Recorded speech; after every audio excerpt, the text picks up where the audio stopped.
Hello everyone, welcome back to this new class. साथी आप सभी का स्वागत है एनसीईआरटी सीरीज के डे 5 वाली क्लास में। मोस्ट इंपॉर्टेंट क्लास होने वाली है साथी, फटाफट से जुड़ जाइएगा। यहाँ से हम लोग स्टार्ट करेंगे साथियों चैप्टर नंबर 8, प्राचीन इतिहास का जो है मौर्य काल। मौर्य काल के सारे मोस्ट इंपॉर्टेंट क्वेश्चंस को जो लोग वन बाय वन करके डिस्कस करते हैं। पहला क्वेश्चन है, इसमें ध्यान देंगे, कह रहा है कि भारत जो प्रथम भारतीय साम्राज्य किसने स्थापित किया था। तो जो इंडियन एम्पायर की बात करेंगे, ऑप्शन दिया गया है कनिष्क, हर्ष, समुद्रगुप्त या चंद्रगुप्त मौर्य। फटाफट से आंसर करेंगे। जो भारतीय प्रथम भारतीय साम्राज्य की बात करेंगे तो चंद्रगुप्त मौर्य के द्वारा। ऑप्शन सी आपका सही उत्तर हो जाएगा। अगला क्वेश्चन क्या कह रहा है, क्वेश्चन नंबर सेकंड, सैंड्रोपोर्ट्स की चंद्रगुप्त मौर्य के रूप में पहचान किसने की थी। तो चार आपके विद्वानों के नाम दिए हुए हैं। इसमें से जो सैंड्रोपोर्ट्स की उपाधि कह सकते हैं कि चंद्रगुप्त मौर्य को किसने दी, तो इसका सही उत्तर क्या हो जाएगा साथियों, ऑप्शन ए विलियम जोन्स ने। किसने? विलियम जोन्स ने जो है इसको चंद्रगुप्त मौर्य को सैंड्रोपोर्ट्स की उपाधि के रूप में पहचान की थी। आगे बढ़ेंगे, अगला क्वेश्चन क्या कह रहा है, क्वेश्चन नंबर थर्ड देखिएगा कि बिंदुसार ने अशोक को किस विद्रोह को समाप्त करने के लिए भेजा था। इसने बिंबिसार से कंफ्यूज ना होइएगा, ये बिंदुसार है, ठीक है। ये मौर्य साम्राज्य था। बिंदुसार जो है अशोक को किस विद्रोह को समाप्त करने के लिए भेजा था। तो इसका सही उत्तर क्या हो जाएगा, ऑप्शन बी तक्षशिला का विद्रोह, ठीक है। कौन? तक्षशिला का विद्रोह जो है ऑप्शन थर्ड का जो है बी सही उत्तर यहाँ पर आपका हो जाएगा। फटाफट से आंसर करते रहेंगे। जितने साथी देख रहे हैं एक बार वीडियो को लाइक करके चैनल से जुड़ जाएगा। प्लेलिस्ट एक बार चेक जरूर कर लेंगे, वहाँ से आपके लिए जीएस के लिए शॉर्ट नोट्स, करंट अफेयर और बाकी सारी चीज़ें जो है अप टू डेट आपको वहाँ पर देखने को मिलेंगी। क्वेश्चन नंबर 4 है, चंद्रगुप्त मौर्य के पश्चात सिंहासन पर कौन बैठा था। तो चंद्रगुप्त मौर्य के बाद जो फटाफट से इस तरह के क्वेश्चन पूछे जाते हैं कि जो आपके वंश या डायनेस्टी कह लीजिए, यहाँ से जो है आपके क्रम में जो राजाओं के क्रम है, इस तरह से पूछे थे कई बार। इस डायनेस्टीज का जो है क्रम पूछ लेता है आपसे, किसके बाद से कौन सा आया। तो उसी क्रम में आप जैसे मौर्य साम्राज्य की बात करें तो जितने राजा उनका क्रम आपको याद होना चाहिए। तो कह रहा है चंद्रगुप्त मौर्य के बाद जो है सिंहासन पर कौन बैठा, तो ऑप्शन सी बिंदुसार। कौन? बिंदुसार जो है यहाँ पर सिंहासन पर बैठा। आगे बढ़ेंगे, अगला क्वेश्चन नंबर 5 क्या कह रहा है, प्राचीन भारत में कौन सी एक लिपि दाईं ओर से बाईं ओर लिखी जाती है। ठीक है, प्राचीन भारत में कौन सी एक लिपि दाईं ओर से बाईं ओर लिखी जाती है। क्वेश्चन नंबर 5 का फटाफट आंसर करेंगे। सही उत्तर हो जाएगा ऑप्शन डी खरोष्टी। क्या हो जाएगा? खरोष्टी जो है ये लिपि दाईं से क्या बाईं ओर लिखी जाती है। आगे बढ़ेंगे, अगला क्वेश्चन नंबर 6 देखेंगे। इसमें चंद्रगुप्त मौर्य के दरबार में भेजा गया यूनानी राजदूत कौन था। कह रहा है कौटिल्य, सेल्यूकस निकेटर, मेगास्थनीज या जस्टिन।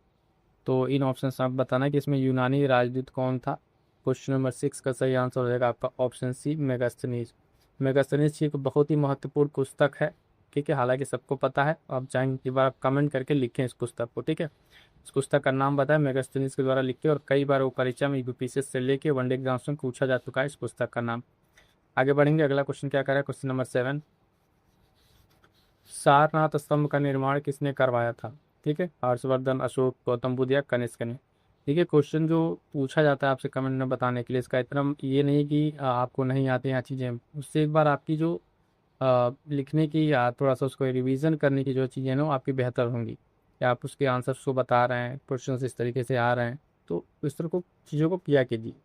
नो डाउट सिर्फ अगर आप बैठ के सुनेंगे तो चीज़ें उतनी बेहतर आउटपुट नहीं मिलेंगे। और मैं बार बार कहता हूँ कि पेज लेकर जरूर बैठे, जो क्वेश्चन जो पॉइंट्स ना आए चैप्टर वाइज अगर आप दो लोग अब तक कंप्लीट करते आ रहे हैं इसको, तो उसमें अगर देखेंगे आज हमारा लग रहा है 7वां चैप्टर, 7वां या 8वां चैप्टर है, तो 6-7 पेज के आपके पास नोट्स हो गए होंगे कि अच्छा ये क्वेश्चन इस थीम से हमारे नहीं आ रहे, इसको रिवीजन करना है।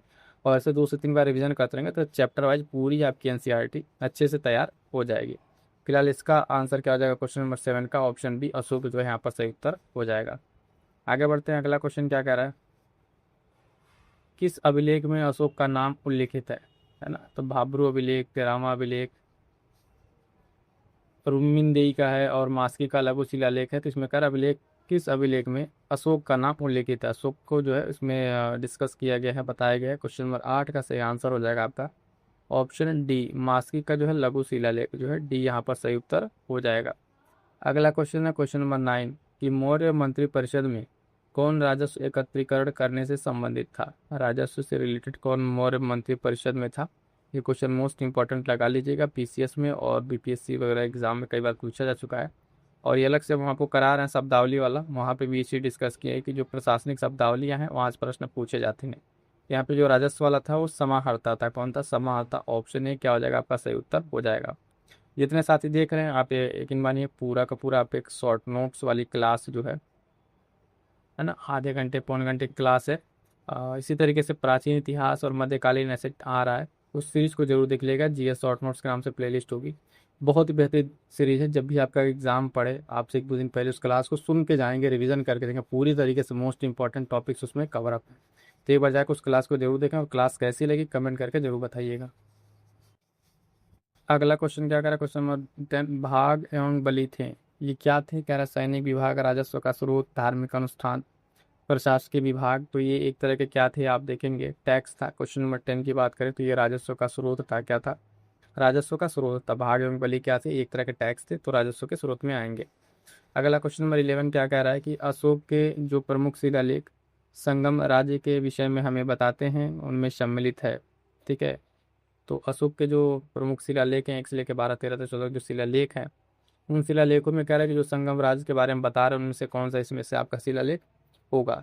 सही उत्तर इसका क्या हो जाएगा साथियों? ऑप्शन सी, सेकंड, और आपका ये 13वां अभिलेख। ठीक है, ये दो अभिलेख जो है संगम राज्य के बारे में जो क्या बताते हैं, जानकारी देते हैं। आगे बढ़ेंगे, अगला क्वेश्चन है मोस्ट इंपॉर्टेंट क्वेश्चन, कौटिल्य का अर्थशास्त्र किससे संबंधित था? नाम से कई सारे साथी कंफ्यूज होते हैं, पहली बार जब क्वेश्चन सामने आता है तो गलत करते हैं कि अर्थशास्त्र जो है नाम में सिर्फ अर्थशास्त्र है, इसका विषय जो है ये क्या है? तो विषय इसका राजनीति है। ठीक है, राजनीतिक जीवन। क्वेश्चन नंबर 12 का सही आंसर क्या हो जाएगा? तो ऑप्शन बी हो जाएगा आपका, ये राजनीति से रिलेटेड है, पॉलिटिक्स से।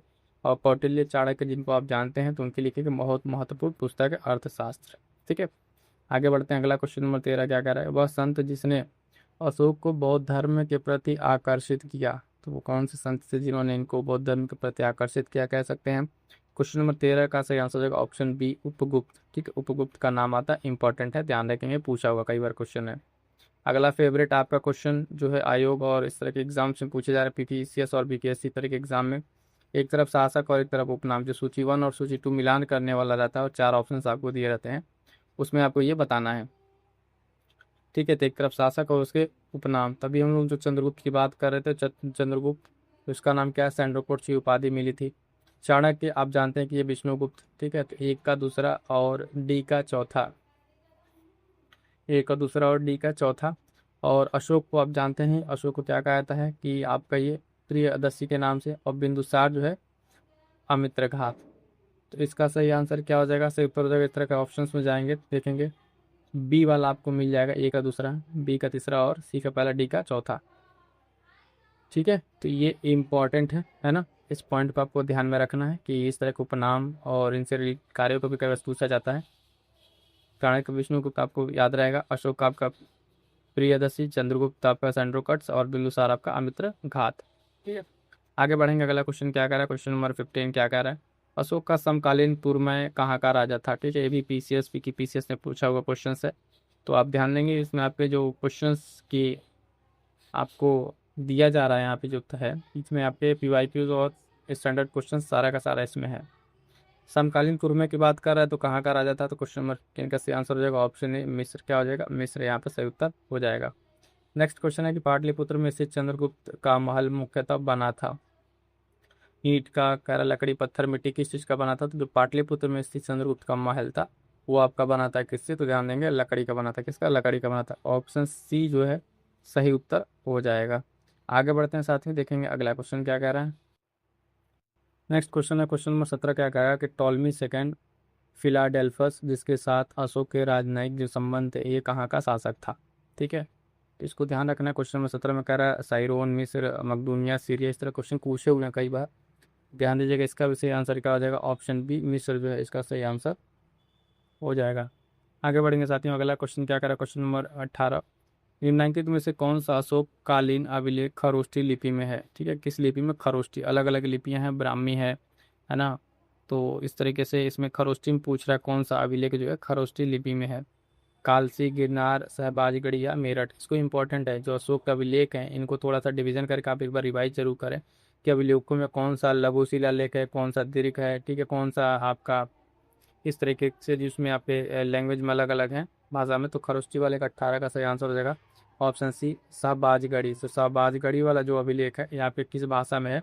खरोष्टी में। क्वेश्चन अगर ऐसे पूछे कि शाहबाजगढ़ी का आपका भाषा बताइए सब लेखी, तो खरोष्टी ध्यान रखेंगे, इंपॉर्टेंट है ये क्वेश्चन। अगला क्वेश्चन नंबर 19 क्या कह रहा है, किसके शासनकाल में डाइमेकस भारत आया। ठीक है, क्वेश्चन नंबर 19 से जो है सही आंसर क्या हो जाएगा, 19 का सही आंसर हो जाएगा ऑप्शन बी, बिंदुसार। ठीक है, ऑप्शन बी बिंदुसार। इस शासनकाल में डाइमेकस जो है भारत आया, तो ऑप्शन बी 19 का क्या हो जाएगा, बी सही आंसर हो जाएगा। क्वेश्चन है साथियों, ध्यान देंगे। क्वेश्चन नंबर 20 क्या कह रहा है कि अशोक ने बौद्ध होते हुए भी हिंदू धर्म में आस्था नहीं छोड़ी, इस बात का प्रमाण क्या है। कह रहा है उसकी तीर्थ यात्रा, मोक्ष में विश्वास, देवा नाम पिए की उपाधि, पशु चिकित्सालय खोले। तो जब जश्न अशोक ने जो बुद्धिज्म को अपना लिया उसके बाद भी हिंदू धर्म में आस्था नहीं छोड़ी, इस बात का प्रमाण की अगर आप बात करेंगे तो सही तो ऑप्शन सी, देवानाम पिए की उपाधि। ठीक है, देवानाम पिए की उपाधि जो है इस बात की क्या है, प्रमाण है। आगे बढ़ेंगे साथियों, अगला क्वेश्चन क्या कर रहा है, क्वेश्चन नंबर 21 ध्यान देंगे कि उत्तराखंड में सम्राट अशोक के शिलालेखों की एक प्रति कहाँ से मिली थी। उत्तराखंड में सम्राट अशोक के जो शिलालेख है, कह रहा है कि उसकी एक प्रति कहाँ से मिली थी, नैनीताल, पौड़ी, कालसी या टिहरी। फटाफट से आंसर करेंगे क्वेश्चन नंबर 21 का। सही उत्तर इसका क्या हो जाएगा साथियों, तो ऑप्शन डी, कालसी से। कहाँ से, कालसी से जो है यहाँ पे जो है शिलालेख की प्रति मिली थी। आगे बढ़ेंगे, अगला क्वेश्चन क्या कर रहा है, क्वेश्चन नंबर 22, निम्नलिखित में से किस दक्षिणी राज्य का उल्लेख अशोक के शिलालेखों में नहीं है। ध्यान दीजिएगा, जब क्वेश्चन आप पढ़ें तो इस तरीके से नहीं, और या जो गलत पूछता है उसके ध्यान जरूर दीजिएगा, क्वेश्चन आते ही ये गलत हो जाते हैं। ऑप्शन है कह चोल, पांड्या, सतीय पुत्र, सातवाहन, तो कौन सा दक्षिणी राज्य है जिसका उल्लेख नहीं है।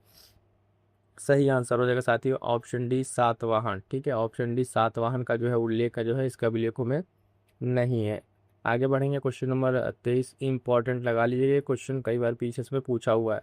गुर्जरा लघु शिलालेख जिसमें अशोक का नाम उल्लेख किया गया है कहाँ स्थित है। अभी ये क्वेश्चन पूछा था कि किस शिलालेख में अशोक का नाम उल्लेखित किया गया है, तो गुर्जरा अभिलेख वहाँ पे आंसर था। अब ये पूछा है कि गुरुद्वारा कहाँ पर स्थित है, क्वेश्चन नंबर 24, जिसका सही आंसर हो जाएगा ऑप्शन बी, मध्य प्रदेश के जो है दतिया जिले में। ठीक है, मध्य प्रदेश के जो है दतिया जिले में ये स्थित है। आगे बढ़ते हैं साथियों, अगला क्वेश्चन क्या कह रहा है, क्वेश्चन नंबर 24, निम्नलिखित प्राचीन भारतीय अभिलेखों में से कौन सा एक खाद्यान्न को देश में संकट काल में उपयोग हेतु सुरक्षित रखने के बारे में प्राचीनतम शाही आदेश है।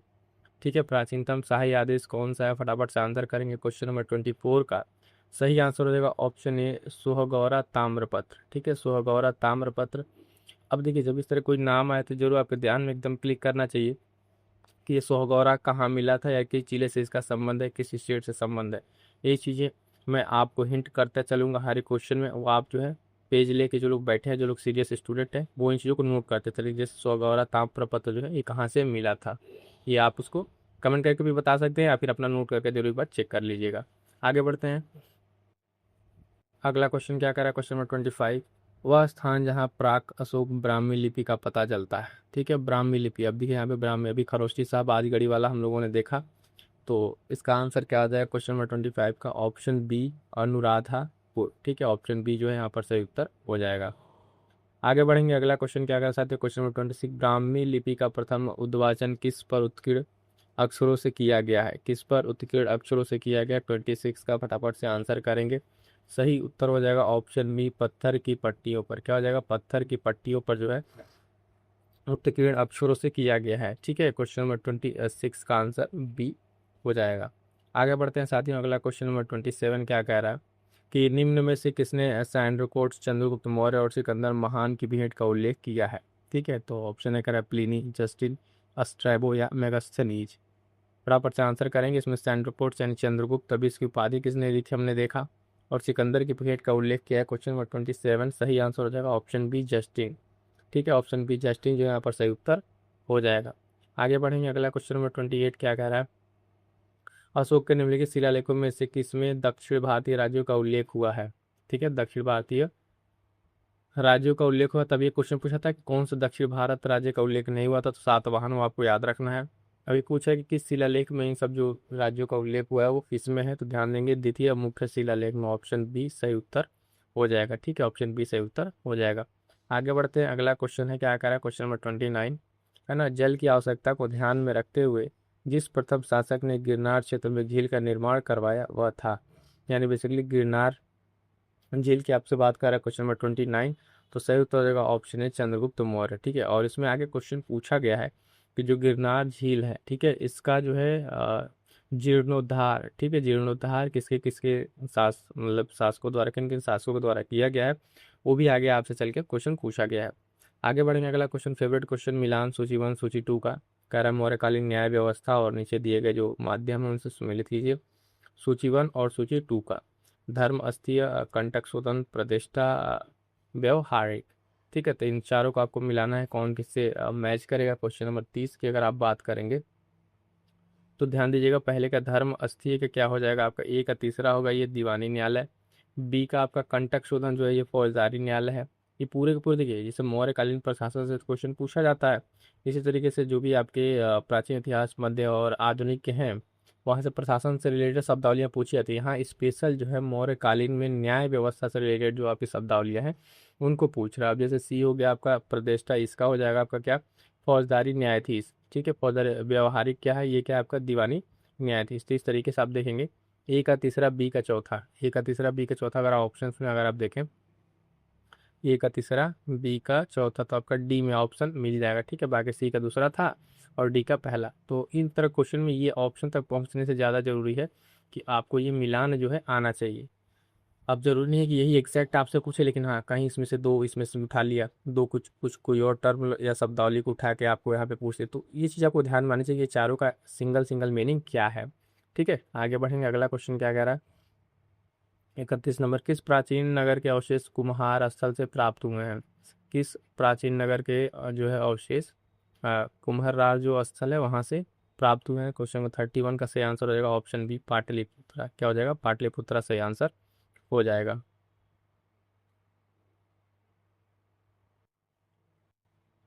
नेक्स्ट क्वेश्चन है 32 नंबर, सूची 1 सूची 2 मौर्यकालीन अधिकारी और वर्तमान नगर।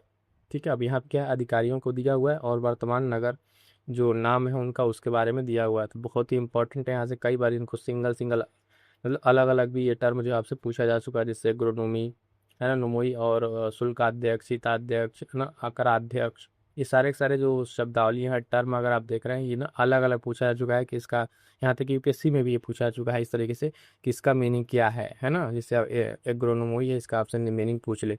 तीन चारों को आप ये मोस्ट इंपॉर्टेंट लगा दे रहे हैं, मौर्यकालीन प्रशासन से आपको ध्यान में रखना है, ये सारे अधिकारी हैं और उनके जो वर्तमान नाम को ध्यान में रखना है। इसको देख लिए, मिलान में कौन सा ऑप्शन आपके सीट बैठेंगे। क्वेश्चन नंबर 32 यानी 32 का जो है आपका हिग्रोनमोई जो है आपका ये क्या है, जिले का अधिकारी है ना, क्या है, जिले का अधिकारी है। और आपका शुल्काध्यक्ष क्या है, व्यवसाय एवं व्यापार कर अधिकारी है। सीता अध्यक्ष की अगर आप बात करेंगे तो एक कृषि भूमि का अध्यक्ष होता था। क्या होता था, कृषि भूमि का अध्यक्ष जो सीता अध्यक्ष होता था। जो सीता उस समय मौर्यकालीन में एक टर्म था, तो वो आप जानते थे कि जो एम्परर की लैंड होती थी गवर्नमेंट, यानी उस समय राजाओं की, तो वो आपकी होती थी, और उसी का अध्यक्ष को जो है सीताध्यक्ष, कृषि भूमि होती थी वो। अकराध्यक्ष क्या है, तो ये क्या है, खानों का अध्यक्ष है, क्या है, खानों का अध्यक्ष, जो माइनिंग होती थी उसके अध्यक्ष। तो अगर ऑप्शन देखिए ए का तीसरा और बी का पहला, ए का तीसरा बी के पहले में अगर आप जाएंगे तो ऑप्शन सी आपका जो है यहाँ पर सही उत्तर हो जाएगा। तो ये महत्वपूर्ण रहेगा, इसको आप लोग अच्छे से ध्यान से एक बार जरूर देख लेंगे। और इसी तरीके से मौर्यकालीन में जैसे आपने देख लिया, तो वैदिक में भी जो प्रशासनिक टर्मिनोलॉजी है ना, मौर्य के बाद से गुप्ता आएगा वहाँ पे भी, तो ये एक थीम होती है। अच्छा, इस थीम पे प्रश्न पूछ रहे हैं, जैसे इन सब में इनकी जो राय दरबारी कवि हुए, इनके पुस्तकें, वहाँ से प्रश्न पूछा जाता है।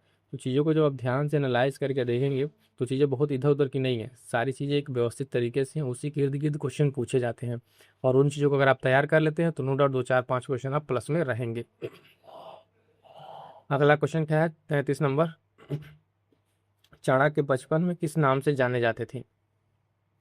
ठीक है, क्वेश्चन नंबर 33 में अगर आप देखें फटाफट से आंसर कर दीजिएगा, इसमें दिए गए ऑप्शन आप समझ गए होंगे।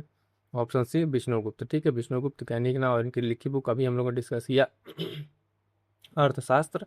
ठीक है, और वो राजनीति से रिलेटेड है।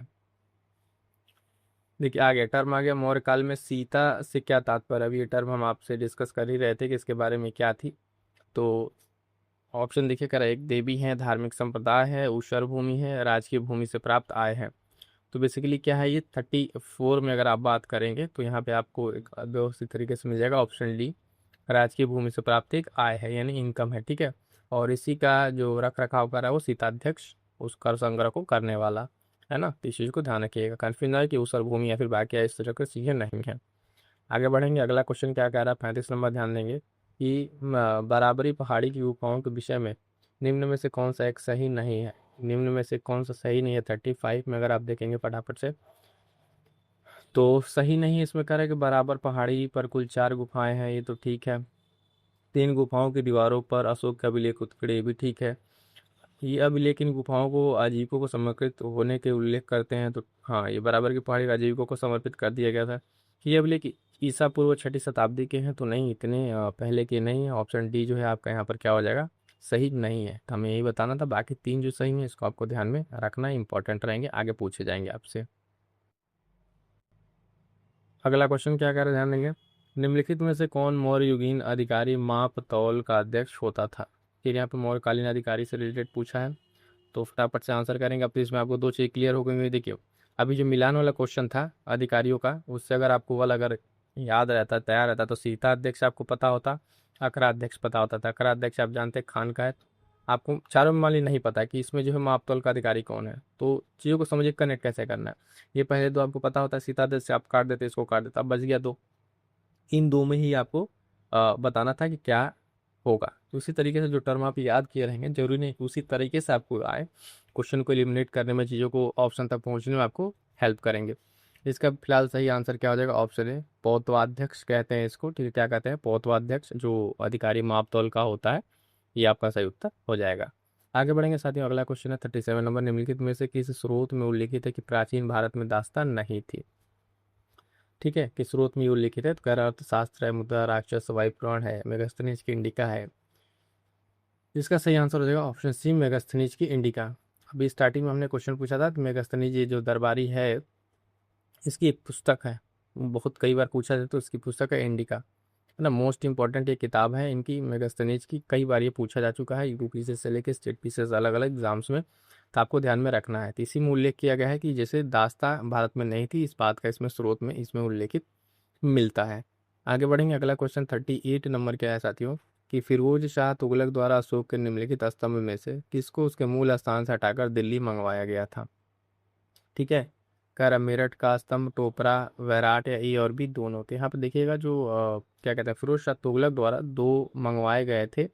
ठीक है, मेरठ का स्तंभ और टोपरा का स्तंभ भी, लेकिन दोनों को मंगवा के जो है इसके मूल स्थान से हटा के कहाँ फिरोज शाह तुगलक ने दिल्ली मंगवा लिया था। तो 2 अभिलेखों को याद रखेंगे, तो यहाँ पे ऑप्शन डी यानी ए और बी दोनों सही उत्तर हो जाएगा।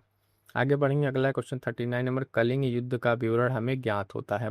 कलिंग युद्ध का विवरण कहाँ से ज्ञात होता है, तो ध्यान देंगे ये हमें ज्ञात होता है ऑप्शन ए, 13वें शिलालेख द्वारा। अशोक के जो इस तरह के 12 जो शिलालेख हैं, ये हर एक शिलालेख में कुछ स्पेशल बातें कही गई हैं, है ना, वहाँ से क्वेश्चन पूछा जाता है।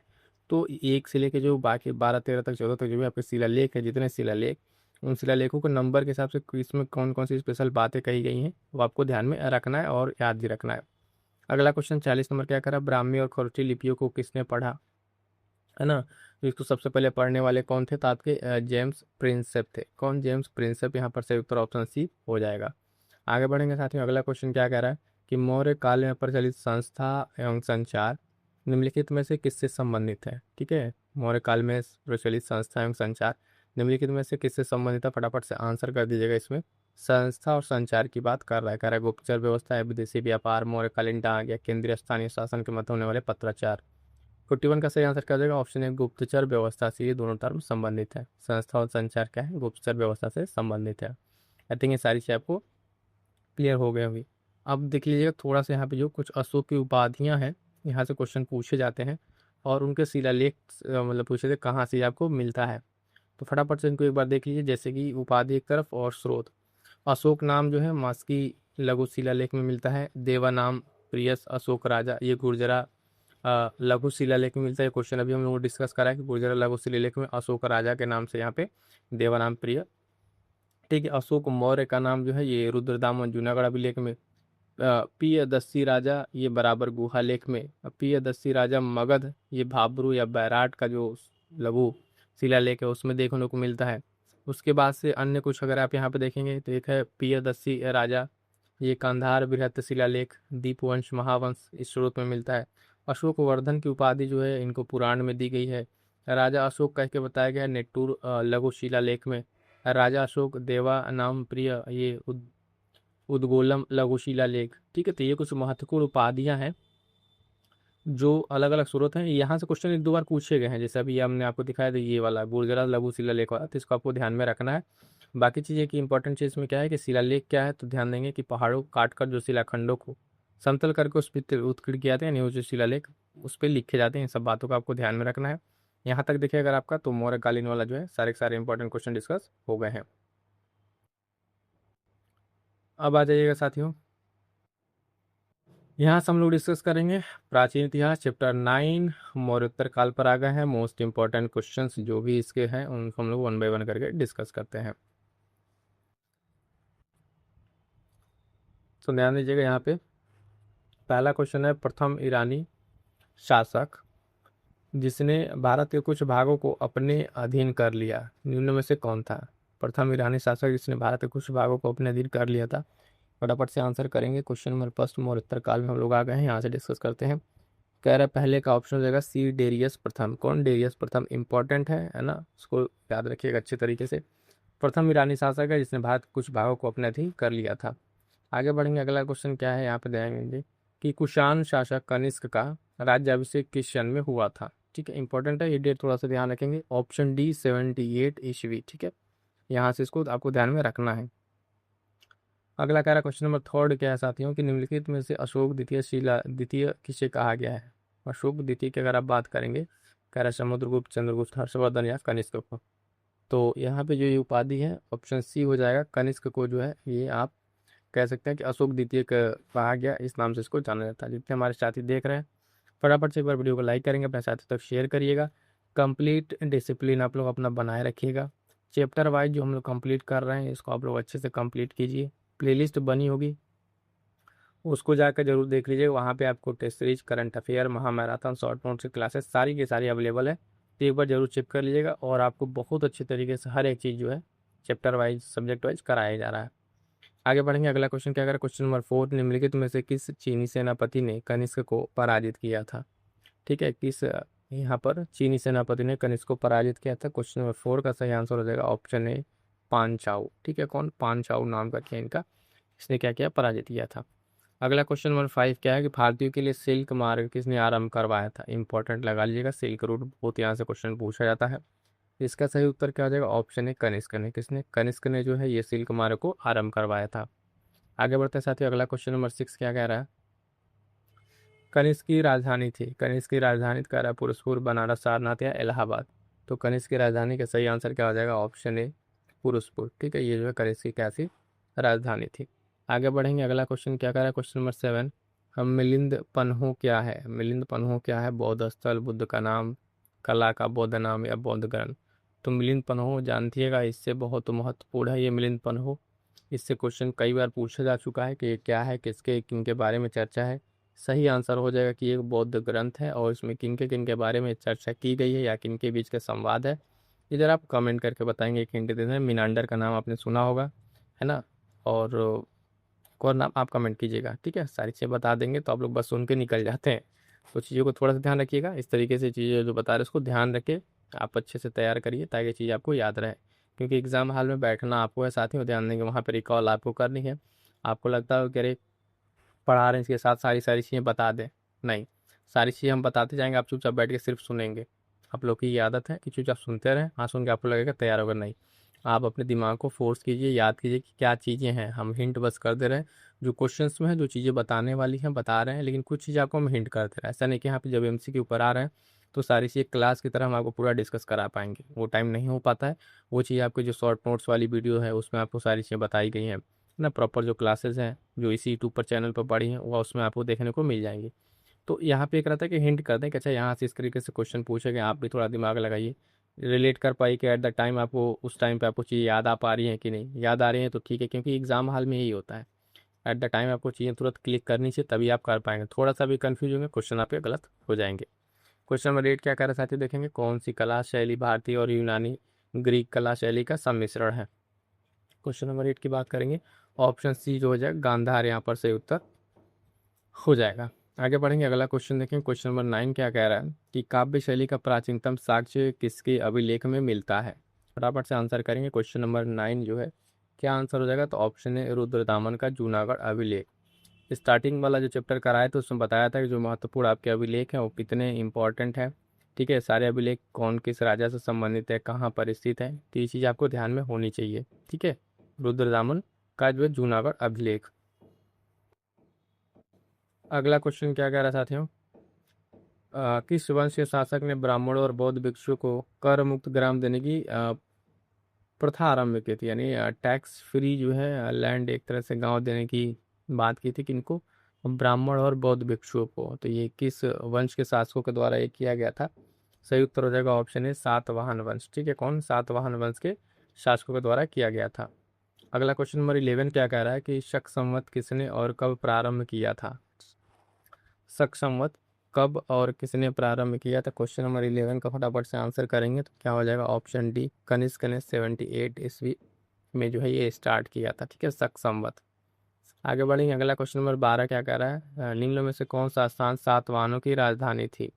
ठीक है, इंपॉर्टेंट रहेगा, इसको लगा लेंगे, पूछा गया है। क्वेश्चन नंबर 12 का सही आंसर है ऑप्शन ए प्रतिष्ठान। ठीक है, प्रतिष्ठान जो सातवाहनों की क्या थी, राजधानी थी। अगला फिर से वही सूची वाला क्वेश्चन है ना, कला शैली शिलालेख पुस्तक है और संबंधित व्यक्ति हैं, तो इम्पोर्टेंट है, इसको आपको फिर से मिलाना है। यहाँ पे देखिए फटाफट से क्वेश्चन नंबर 13 की अगर आप बात करेंगे तो इसका सही आंसर भी देखिए गांधार कला है, जूनागढ़ शिलालेख, मिलिंद पन्हो, तक्षशिला। तो जूनागढ़ तो अभी हमने आपसे बताया कि रुद्र दामन हो जाएगा। ठीक है, जूनागढ़ में बताया क्या हो जाएगा, रुद्र दामन बी के चार है, मिलिंद पन्हो भी बताया कि मीनांडर। ठीक, तक्षशिला लेख और गांधार कला दो आपका बच रहा है, तो एक आपका क्या हो जाएगा, गांधार कला कुषाण अभी हम लोगों ने देखा, और आपका बचा तक्षशिला, तो तक्षशिला क्या हो जाएगा, आपका प्रतीक हो जाएगा। ठीक है, ये आपका सेकंड, यानी ए का तीसरा और बी का चौथा, ए का तीसरा और बी का चौथा अगर आप ढूंढेंगे तो ए का तीसरा तो कट गया, ये भी कट गया, ये आपका डी आपका सही आंसर हो जाएगा ना, और सी का पहला और डी का दूसरा। फिर से एक बार ध्यान रखिएगा, ये सारे पुस्तक शिलालेख मोस्ट इंपॉर्टेंट हैं और इनसे संबंधित व्यक्ति जो भी हैं इनको आपको याद रखना है। जैसे जूनागढ़ बताया रुद्र दामन, मिलिंद पन्हो आपका मीनांडर, ठीक है, गांधार कला कुषाण और ये आपका पथिक। तो ये चीज़ आपको एकदम टिप पर होनी चाहिए, अच्छा ये यहाँ का है यहाँ का, तभी जाके एग्जाम हॉल में विद इन सेकेंड आप इसको मिला के इस ऑप्शन तक पहुँच के क्वेश्चन को टिक कर पाएंगे। और खासकर जो बीबीपीसीएस की आप बात करते हैं तो वहाँ पे आपने 2025 का पेपर देख ही लिया है, क्वेश्चन आ रहे थे, ऑप्शन थोड़े से आपके क्या कर रहे थे, परेशान कर रहे थे, दो ऑप्शन में जाकर चीज़ें आपके स्टक कर रही थी, है ना, कि उसमें एलिमिनेट कर पाना थोड़ा मुश्किल हो रहा था, वो जिनको चीज़ें याद थी वही कर पाए। आगे बढ़ेंगे, अगला क्वेश्चन, निम्नलिखित में से चरक किसके राज चिकित्सक थे, इंपॉर्टेंट है भी है, कई बार ये प्रश्न पूछा जा चुका है। तो चरक की अगर आप बात करें क्वेश्चन नंबर 14 में सही आंसर हो जाएगा ऑप्शन डी कनिष्क। कौन, कनिष्क यहाँ पर सही उत्तर हो जाएगा। नेक्स्ट क्वेश्चन है, बिना बेगार के किसने सुदर्शन झील का जीर्णोद्धार कराया। अभी पीछे हम लोग डिस्कस कर रहे थे सुदर्शन झील के बारे में, किसने बनवाया वो बात कर रहे थे। ठीक है, अब ये झील देखेंगे किसका जीर्णोद्धार जो है यहाँ पर कौन के, सुदर्शन झील का। क्वेश्चन में 15 का सही आंसर हो जाएगा रुद्रदामन प्रथम ने, ऑप्शन डी यहाँ पर सही उत्तर हो जाएगा कि सुदर्शन झील का जीर्णोद्धार इसने कराया था। आगे बढ़ते हैं साथियों, अन्य क्वेश्चन देखेंगे। नेक्स्ट क्वेश्चन क्या है हमारा,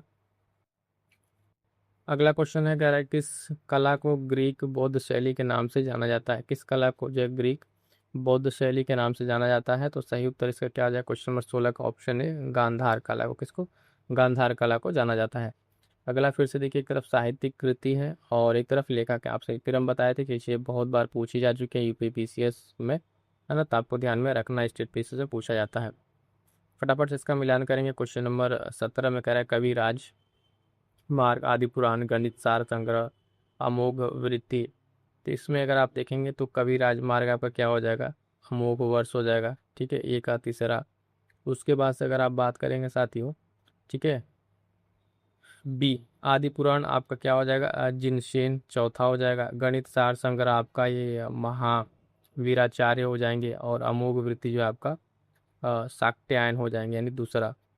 तो ए का तीसरा बी का चौथा अगर ऑप्शंस में देखें पहले मिलाने के लिए, तो ए का तीसरा बी का चौथा आपका ऑप्शन सी आ जाएगा सही उत्तर, यानी सी का पहला और डी का दूसरा। तो इसको फिर से एक बार ध्यान में रखिएगा, ये चीज़ें आपको मिस नहीं हुई, मैं फिर से कर रहा हूँ, ये चीज़ें याद रहेगा।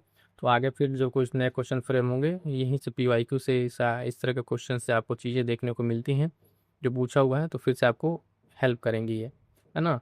इसको ध्यान रखें। कवि राजमार्ग क्या बताया, फिर से एक बार बोल दिया आप लोग फटाफट से, ठीक है। एक का तीसरा अमोघ वर्ष बताया, अमोघ वर्ष, है ना। आदि पुराण बताया जिनसेन, गणित सार संग्रह आपको बताया महावीराचार्य, और अमोघ वृत्ति बताया शाक्टायन। क्लियर है। तो चलिए आगे बढ़ते हैं, अगला क्वेश्चन फटाफट से देखते हैं। क्वेश्चन नंबर 18 क्या कह रहा है, निम्नलिखित में से किस शासक ने सिक्कों पर बुद्ध प्रतिमा और यूनानी लिपि में वोडो बुद्ध अंकन किया था।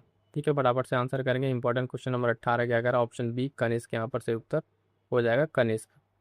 आगे बढ़ते हैं, अगला क्वेश्चन क्या कह रहा है साथियों कि उत्तरी पश्चिमी भारत में सर्वाधिक संख्या में तांबे के सिक्कों को जारी किया था। तांबे के सिक्कों को कौन जारी किया था, तो ऑप्शन बी कुषाणों ने। किसने, कुषाणों ने जारी किया सर्वाधिक सिक्के तांबे के। ठीक है, आगे बढ़ते हैं, अगला क्वेश्चन क्या है, कनिष्क ने, क्वेश्चन नंबर 20 में, कनिष्क ने सारनाथ बौद्ध प्रतिमा अभिलेख की तिथि क्या है यहाँ पर, तो जिसका सही उत्तर क्या हो जाएगा, तो ऑप्शन बी 81 ईस्वी यहाँ पर सही उत्तर हो जाएगा। अगला क्वेश्चन, निम्नलिखित में से विद्या की सबसे पुरानी पीठ कौन सी है, कह रहा तक्षशिला, नालंदा, उज्जैन या विक्रमशिला। तो क्वेश्चन नंबर 21 का सही आंसर ऑप्शन है तक्षशिला, जो है यहाँ पर सबसे पुरानी जो है क्या है, पीठ है ये विद्या की। अगला क्वेश्चन, विक्रम संवत कब से प्रारंभ होता है, तो विक्रम संवत की बात करेंगे तो इसका सही आंसर क्या हो जाएगा, ऑप्शन बी 57 ईसा पूर्व से। ठीक है, 57 से। अभी एक और संवत हम लोगों ने देखा, यहाँ पे विक्रम संवत की बात की जा रही है। इसके पहले एक और जो आपने देखा संवत, सारे संवत को भी एक जगह आप नोट कर लेगा। 2-3 डेट है, इन डेट को अक्सर पूछा जाता है मिलान करने के लिए भी, और इस तरीके से भी पूछा जाता है। तो जो यहाँ बताया था आपको विक्रम संवत, और इसके पहले क्या था यहाँ पे हम लोग देखा शक संवत देखा थे, कौन सा, शक संवत 78 AD वाला। ठीक है, तो इन चीज दोनों को ध्यान में रखना है। अगला क्वेश्चन क्या करें, क्वेश्चन नंबर 23, निम्नलिखित शासकों में किसके लिए एका ब्राह्मण प्रयुक्त हुआ है, कि किसके लिए किया गया है। क्वेश्चन नंबर 23 में देखेंगे तो ऑप्शन सी गौतमी पुत्र सातकर्णी के लिए किया गया है।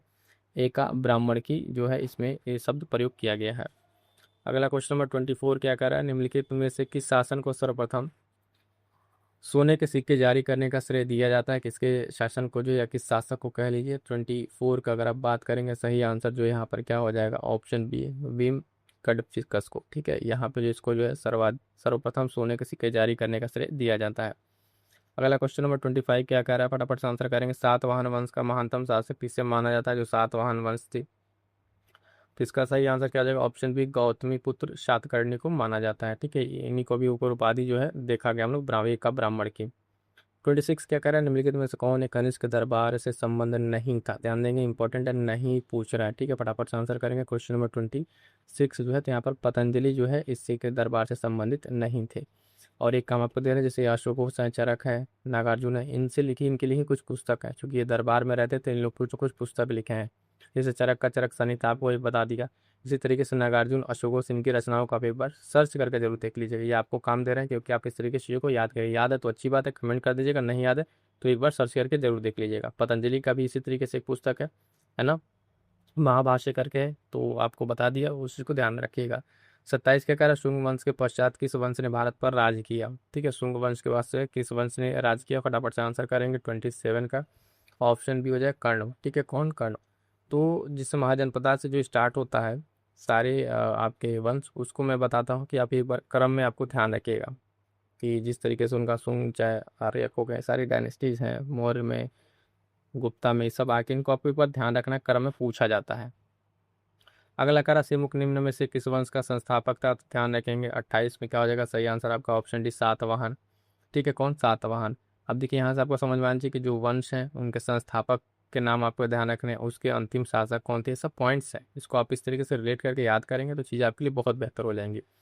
अगला क्वेश्चन है 29 नंबर, प्राचीन काल के भारत पर आक्रमणों के संबंध में निम्नलिखित में से कौन सा एक सही कालानुक्रम है। ठीक है, UPPCS का ये क्वेश्चन है। ठीक है, एकदम एग्जैक्ट इस तरीके से पूछा गया था। तो जो कालक्रम है, यूनानी शक कुषाण करके हैं, तो ये 3 लोग हैं और इनका क्रम पूछ रहा है कौन सा है। फटाफट से आंसर करेंगे 29 का, तो ऑप्शन यहाँ पर से तो यूनानी शक कुषाण, ये इनका क्या है, भारत पर जो है आक्रमण करने का ये कालक्रम है। ठीक है, अगला क्वेश्चन क्या करा है, क्वेश्चन नंबर 30 देंगे, ध्यान देंगे कि सातवाहनों की प्रारंभिक राजधानी अवस्थित थी, तो कहाँ पर अवस्थित थी। क्वेश्चन नंबर 30 में क्या हो जाएगा, तो ऑप्शन ए अमरावती में स्थित थी। कहाँ पे साथियों, अमरावती में। अगला क्वेश्चन नंबर 31 क्या करा, निम्नलिखित में से किस वंश के शासकों को पुराणों में श्री पर्वतीय कहा गया? मोस्ट इंपॉर्टेंट है, लगा लीजिएगा। सही उत्तर इसका क्या हो जाएगा? इक्ष्वाकु। ठीक है, इनको कहा गया, ऑप्शन बी यहाँ पर सही उत्तर हो जाएगा। ठीक है, यहाँ तक देखेंगे आपका मौर्योत्तर काल भी जो है कंप्लीट हो गया है। चलिए साथियों, आज की क्लास में इतना ही। सेशन कैसा लगा कमेंट करके ज़रूर बताइएगा और चैनल से जुड़ जाइएगा। मिलते हैं किसी और नेक्स्ट क्लास में, तब तक के लिए थैंक यू सो मच।